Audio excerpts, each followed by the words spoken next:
সকামী অৰ্থ হ'ল কৈ ফুৰে মানুহক, মই এনেকুৱা খুৱাইছোঁ, মই অমুক কৰিছোঁ, মই তমুক কৰিছোঁ, মই অমুকক সহায় কৰিছোঁ, মই তমুকক, যাৰ কাৰণে পুণ্য নষ্ট হৈ যায়, আগৰ পুণ্য। সেইকাৰণে আমাক কৈছে ভাগৱত ধৰ্ম কলিত শ্ৰেষ্ঠ ধৰ্ম। ৮০ বছৰীয়া যিমানবোৰ বৃদ্ধ আছে এখন এখন তীৰ্থ হৈ যায়। কোনো তীৰ্থত যোৱাৰ কোনো প্ৰয়োজন নাই, হাজাৰ লাখ টকা খৰচা কৰি ৮০ বছৰীয়া দেউতাসকলক প্ৰত্যেক দিনত নোৱাৰিলেও মাহত এবাৰ এবাৰ গৈ চৰণ সেৱা কৰক, আপোনাৰ পুণ্যৰ প্ৰয়োজন নাই আৰু বেলেগকে। আপোনাৰ ঘৰত পিতৃ মাতৃ আছে, আপোনাৰ ঘৰত পিতৃ মাতৃ আছে, ৰাতি পিতৃ অকলে শুইছে এটা ৰুমত, আপুনি আপোনাৰ পৰিয়াল আছে, ল'ৰা ছোৱালী আছে, আপুনি অন্ততঃ ৰাতি আহি ভাত মুঠি খাই পিতৃৰ ঘৰ ৰুমলৈ সোমাওক, পিতৃ ৰুমলৈ। এইটো ভাগৱত ধৰ্ম। আৰু পিতৃৰ ভৰি চৰণ মৰ্দন কৰক, ভৰিখন পিটিকি দিয়ক, ৰাজহাড় পিটিকি দিয়ক, দেউতাৰ লগত কথা পাতক, কিবা অসুবিধা হৈছে নেকি, বুঢ়া মানুহ যে অন্ততঃ ভৰি হাত পিটি, যেতিয়া পিতৃয়ে ক'ব অ শুন দেৰি হ'ল যা শুই থাকগে, তেতিয়া আপুনি যাওক। এয়া ভাগৱত ধৰ্ম। বেলেগকৈ আৰু ঈশ্বৰৰ সেৱা আপুনি কৰিব নালাগে, ইয়াতকৈ ঈশ্বৰৰ সেৱা আৰু পৃথিৱীত নাই। কিন্তু আপুনি কি কৰে, যাই জানো যে বয়সস্থ পিতৃ এটা ৰুমত শুই আছে, আপোনাৰ লগত পত্নী থাকে, আপোনাৰ লগত পুত্ৰ থাকে, আপোনাৰ লগত পৰিয়ালটো আছে, আপুনি তাত শুই আছে, দেউতা কাৰ লগত আছে? এবাৰ খবৰ লৈ জানো? এইটো আজি শিকাইছে আপোনাক। হ'ব এজনী বোৱাৰী, আপোনাৰ প্ৰথম দায়িত্ব কি? শহুৰ শাহু সেৱা।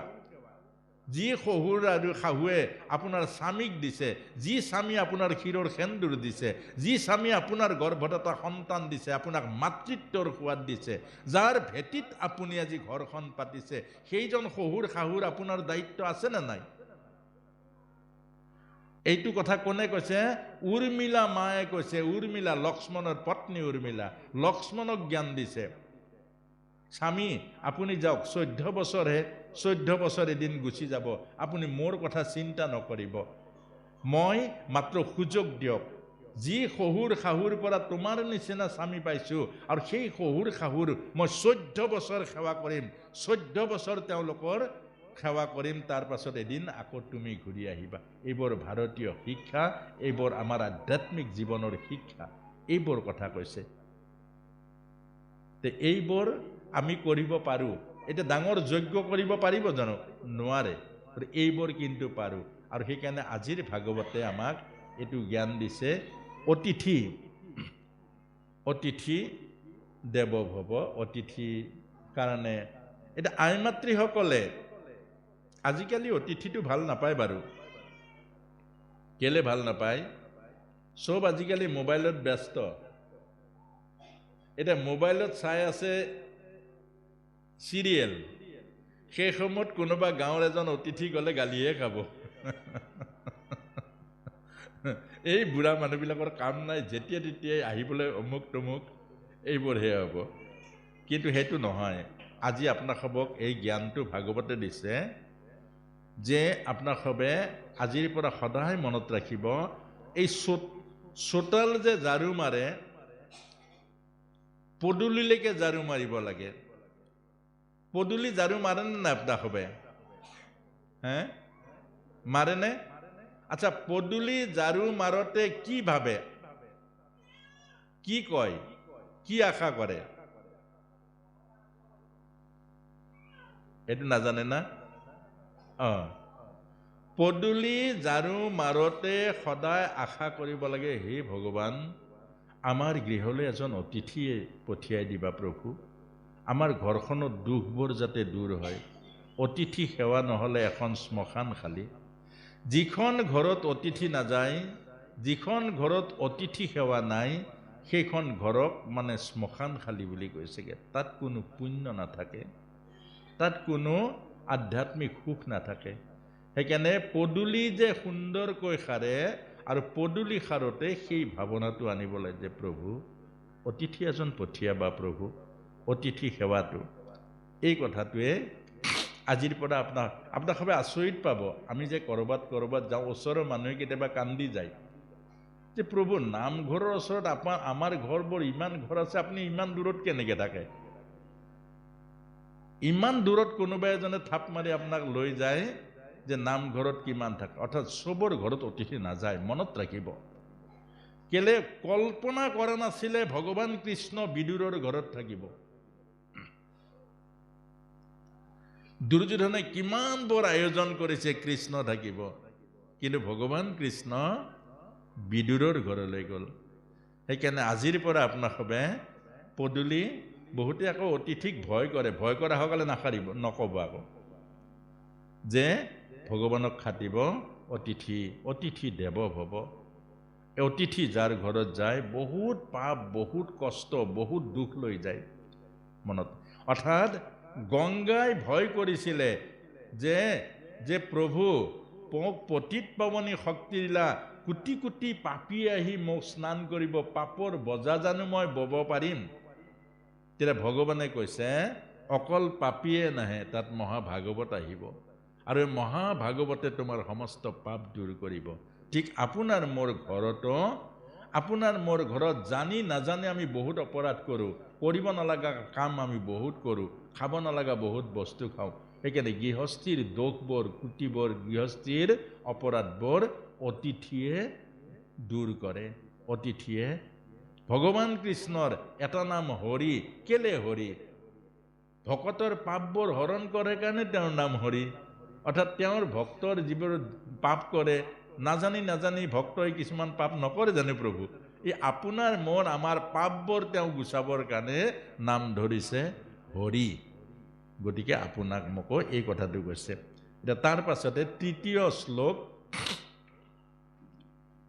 নিগম কল্পতৰুৰ গলিতম ফলম সুক মুখাদম হৃতদব সংযুক্তম পিবতং ভাগৱত ৰসমালয়ম মুহুৰ্হু ৰুচিকা ভুবি ভাবুকাহা। নিগম অৰ্থাৎ ভাগৱত নিগম। আজিকালি ভাগৱতক আগমন নিচিনা, আজি বহুত ভাল লাগিছে। আকৌ ভাগৱত এনেকৈ ইয়াত দেখিছোঁ, আকৌ নামঘৰৰ ভিতৰত আকৌ বৈকুণ্ঠ বনাই দিয়ে। এজন আহিব বৈকুণ্ঠ সজাব, এই সজোৱাজনকো আকৌ 6, 7, 8, 10 হাজাৰ টকা দিয়ে। নামঘৰটো বৈকুণ্ঠ নহয় জানো? আকৌ বৈকুণ্ঠ কেলে? আকৌ এই গুৰুজনাই ভুলকে সজালে নেকি এই নামঘৰটো? এই নামঘৰটো বৈকুণ্ঠ হয় নে নহয়? ভকত ভগৱন্ত হয় নে নহয়? ইয়াত বেলেগ ডেকৰেশ্যন কি লাগে? ভকতক ডেকৰেশ্যন কি লাগে? তেতিয়া ভকতসকলক বিউটি পাৰ্লাৰত যাব, আকৌ ধুনীয়া ধুনীয়া হৈ আহিব, হয় নহয় প্ৰভু? ভকত ভকতে, ভকতহে চাব লাগে। কলা বগা চাই জানো? জাতি অজাতি চাই জানো? যে ভকত কোন জাতি, কোন উপাধি, কি ধনী না দুখীয়া, কি প্ৰফেচাৰ কৰে নে হাজিৰা কৰে, সেইটো ভকতত নাই নহয়। ভকতে ভগৱান। ভকতৰ মাজত ভগৱানক নেদেখিলে তেতিয়া ভগৱানক ক'ত দেখিব? আৰু কলা চশমা পিন্ধি ইয়াত বহি থাকিলে আপোনাৰ চশমা বদলাব লাগিব, তেতিয়া আচল বস্তু দেখিব। চশমা থাকিলে কেতিয়াও আচল বস্তু দেখিব জানো প্ৰভু?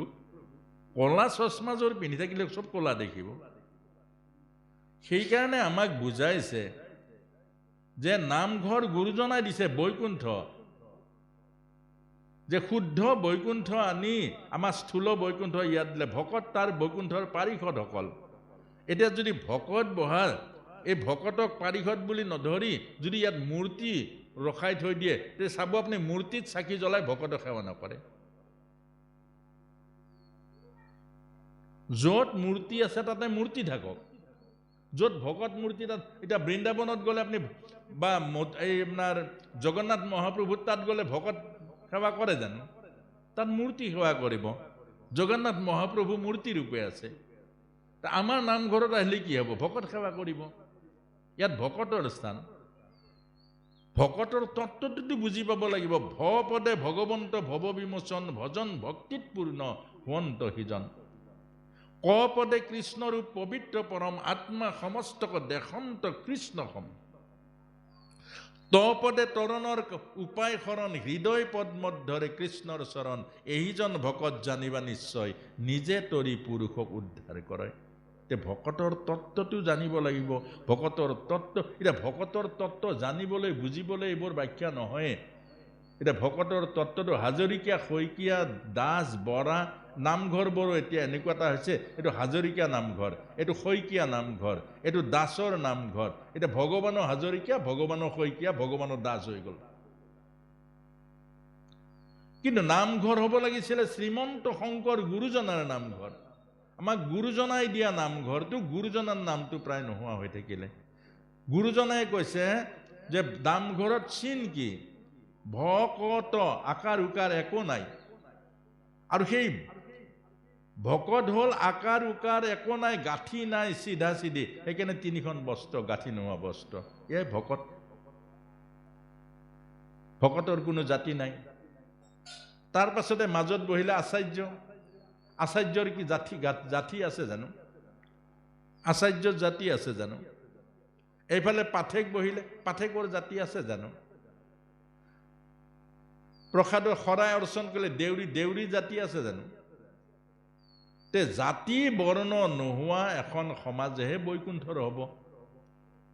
কিন্তু আজি আমি যিমানেই ভাগৱত পঢ়িছোঁ সিমানে গাঁঠিবোৰ লগাই লৈছোঁ, ইমান গাঁঠি লগাইছোঁ যে এতিয়া আমি সমাজত একেলগে থাকিব নোৱাৰোঁ। ভাগৱতত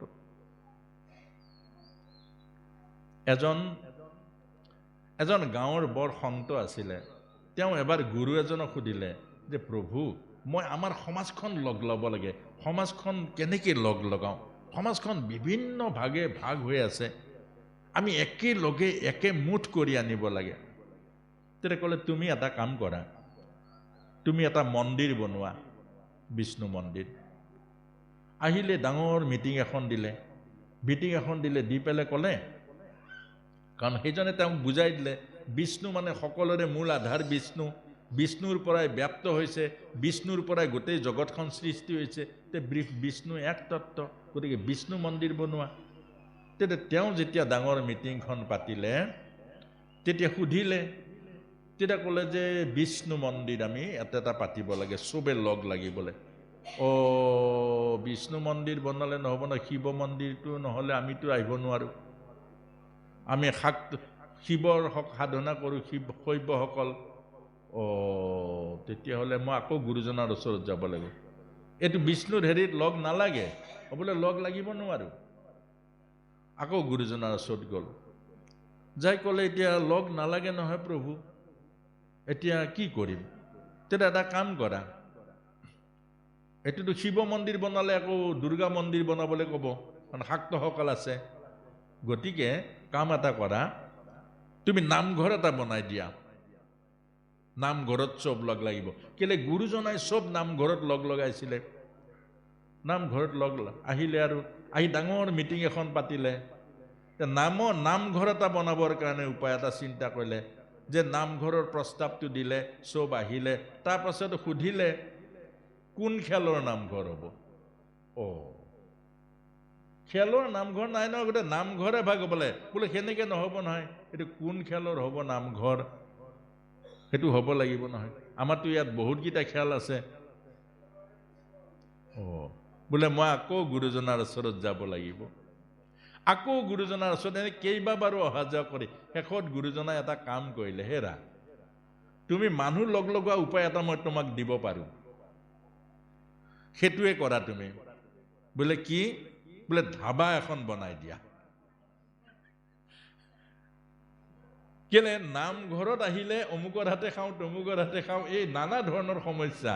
এই ধাবাত সমস্যা নাই, ধাবাত চব একেলগে চলি যাব। অৰ্থাৎ এই কথাটোকে আমাক বুজাইছে, আমাৰ মূলৰ পৰা আমি যদি আঁতৰো, ভাগৱতৰো আপোনালোকক আকৌ চৰণত ধৰি কৈছোঁ, ভাগৱতৰ যদি মূলৰ পৰা আঁতৰো, মূলৰ পৰা, তেতিয়াহ'লে ভাগৱত আমাৰ অনিষ্টৰ হ'ব। আমাৰ জীৱনৰ অনিষ্টৰ সকলোতকৈ মূল কাৰণ হ'ব ভাগৱত। কথাটো শুনিবলৈ ভাল নালাগে।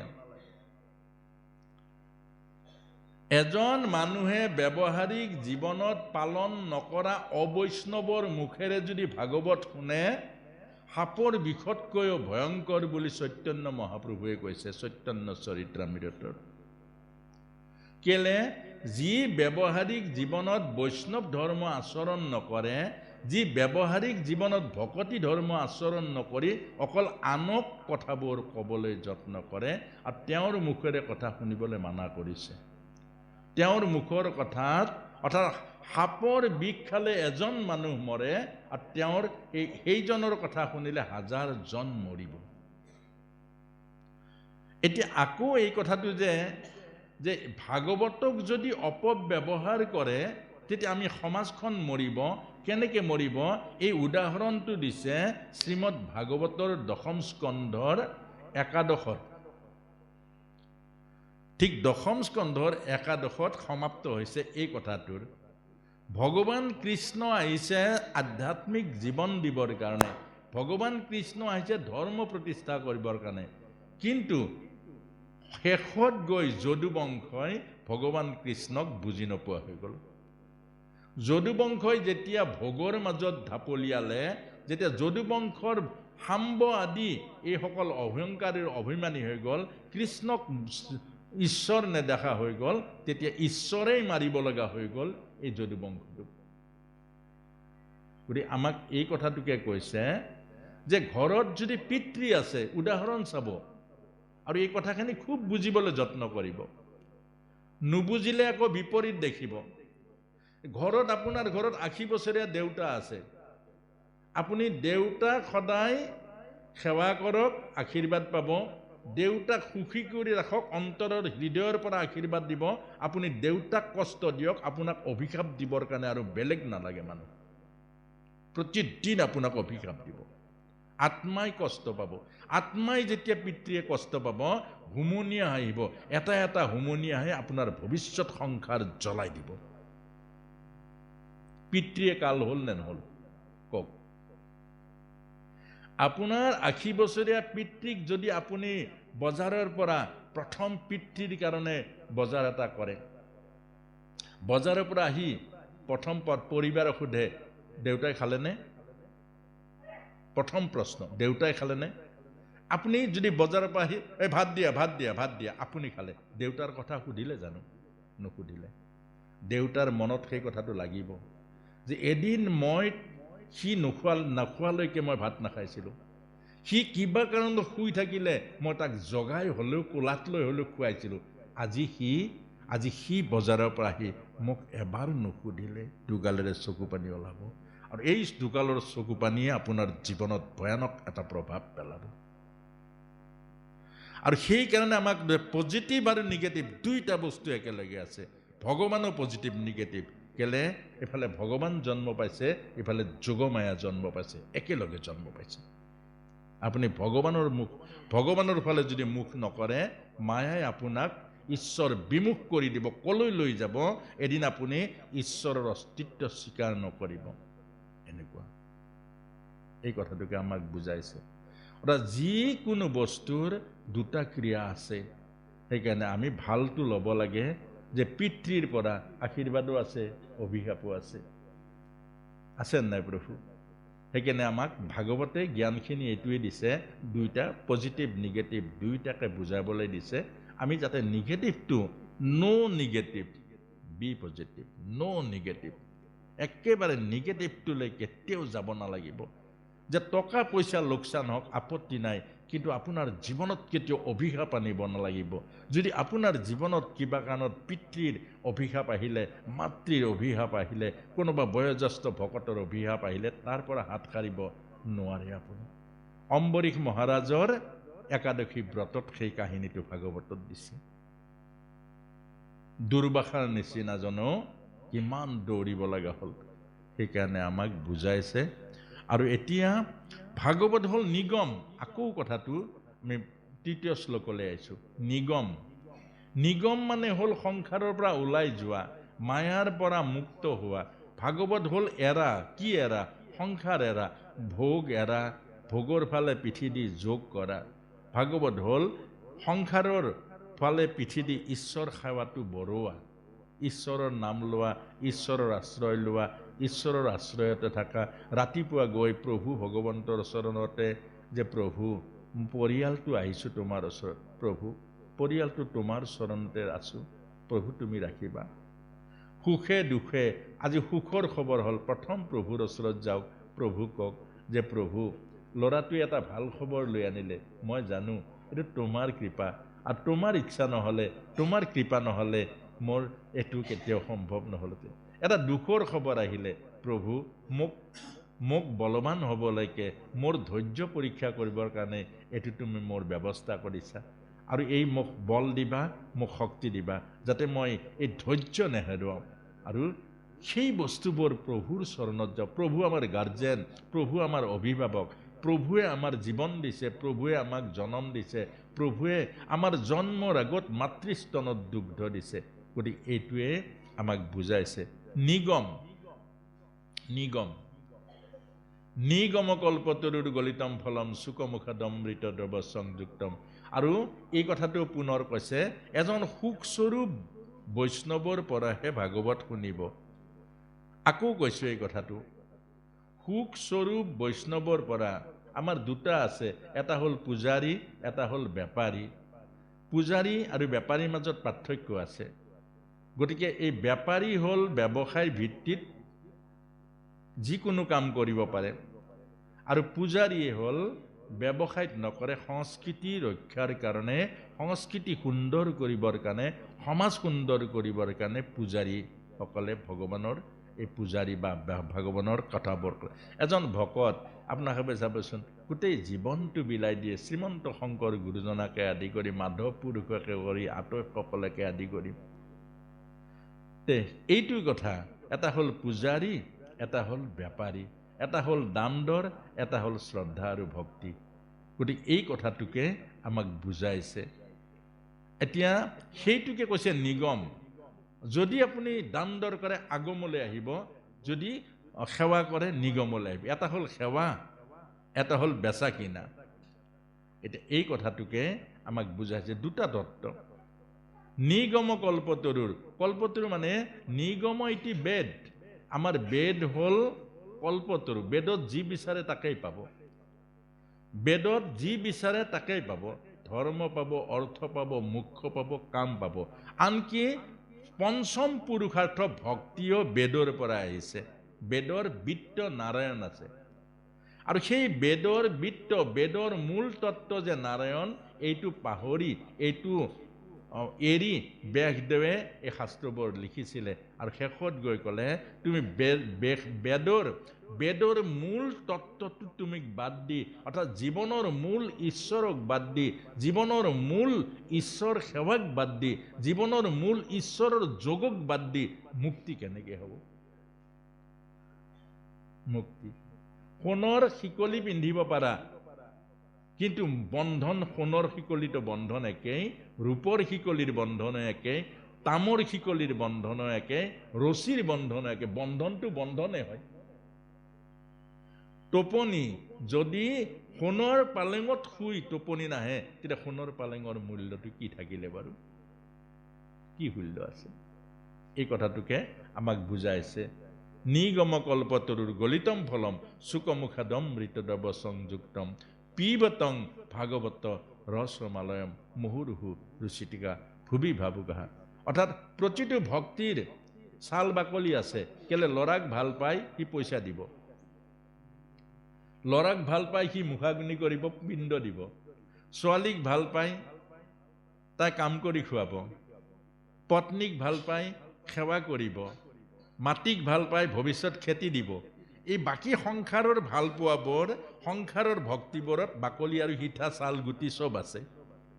কিন্তু ভাগৱতৰ ভাল পোৱাবোৰত ছালো নাই, বাকলিও নাই, সিঠাও নাই, গুটিও নাই। সেইকাৰণে ভাগৱতৰ ভক্তি বেলেগ, বাকীবোৰ বেলেগ। আজি পত্নীয়ে ভক্তি কৰিছে, আপুনি কালি যোগাৰ দিবলৈ বাদ দিয়ক, সেই ভক্তি নষ্ট হৈ যাব। আজি ভাই ভাইৰ মাজত মৰম চেনেহ আছে, দিয়া থোৱা খোৱা লোৱা আছে কাৰণে, কালি বাদ দিয়ক, চব নষ্ট হৈ যাব। গতিকে সংসাৰৰ ভক্তিত বাকলিও আছে, সিঠাও আছে, ছালো আছে, কিন্তু ভাগৱতৰ ভক্তিত বাকলি সিঠা ছাল নাই। কেলে? সংসাৰৰ ভক্তি মনৰ পৰা হয়, আৰু ভাগৱতৰ ভক্তি ভাৱনাৰ পৰা হয়, আত্মাৰ পৰা হয়। এই আত্মাত ৰস আছে, আত্মাত সিঠা নাই, আত্মাত জীৱন আছে, মৃত্যু নাই। আত্মাত জীৱন আছে, মৃত্যু নাই, আৰু মন আৰু দেহত জীৱন আছে, মৃত্যু আছে। ধৰিব পাৰিছেনে বাৰু? কথাখিনি টান অলপ। অৰ্থাৎ এই সংসাৰখন হ'ল দেহ মনৰ, এই সংসাৰত দেহ মনৰ ইয়াত লেনদেন আছে, একেবাৰে যিমান নকক লেনদেন আছে, আপুনি প্ৰমাণ কৰি চাব পাৰে।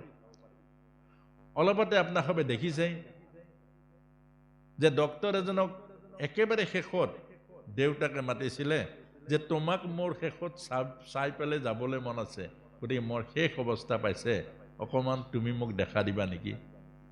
আহিলে জানো? নাহিলে।